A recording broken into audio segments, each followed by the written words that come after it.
ஒரு இளைஞன் ஒருத்தர் இருக்கான். அவன் வந்து பார்த்தீங்கன்னா, எப்படியாவது இந்த எறும்ப வச்சு நம்ம வந்து பெரிய ஆளா வந்து வந்துரணும் அப்படின்ற மாரியான ஒரு யோசனையில இருக்கான். அதுக்கு ஏத்த மாரியே அந்த எறும்புக்கு வந்து நெறைய வித்தைகள்லாம் கத்துக் குடுக்குறான். அந்த எறும்பு அவன் என்ன சொன்னாலுமே செய்யுது. எறும்பு வந்து தண்டால் போட சொன்னா தண்டால் போடுது. பெல்ட் எடுக்க சொன்னா பெல்ட் எடுக்குது. இந்த சாப்பாடு இங்கிட்டு நகர்த்து அப்படின்னு சொன்னா நகர்த்துது. அந்த மாரி எல்லா விஷயங்களுமே வந்து அது பண்ணுது. அதுக்கேத்த மாரி வந்து இவனும் வந்து பிராக்டிஸ் வந்து டெய்லியுமே வந்து குடுத்துக்கிட்டே இருக்கான். சரி ஓகே. ஒரு நாள் வந்து ஹோட்டலுக்கு சாப்பிட போலாம் அப்படின்னு சொல்லிட்டு சாப்பிடுறதுக்கு கிளம்புறான். கிளம்பும்போது வந்து ஒரு தீப்பெட்டியில அந்த எறும்ப வந்து உள்ள போட்டு எடுத்து தன்னுடைய பாக்கெட்ல வச்சுக்கிட்டு ஹோட்டலுக்கு வந்து கிளம்புறான்.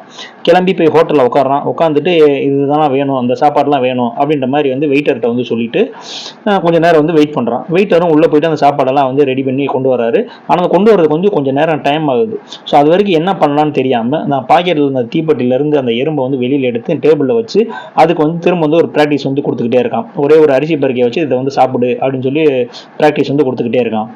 ஸோ அந்த சமயம் அந்த வெயிட்டரும் வந்துடுறாரு.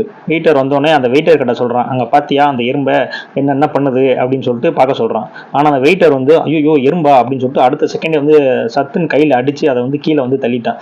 சாரி சார், எப்பயுமே வந்து டேபிள் க்ளீனாக தான் இருக்கும், இது தெரியாமல் வந்து இந்த எறும்பு வந்துருச்சு அப்படின்ற மாதிரி சொல்லிட்டான். அப்போ அந்த இளைஞனுடைய மனசு வந்து ரொம்பவுமே வந்து வேதனைப்பட்டு போச்சு.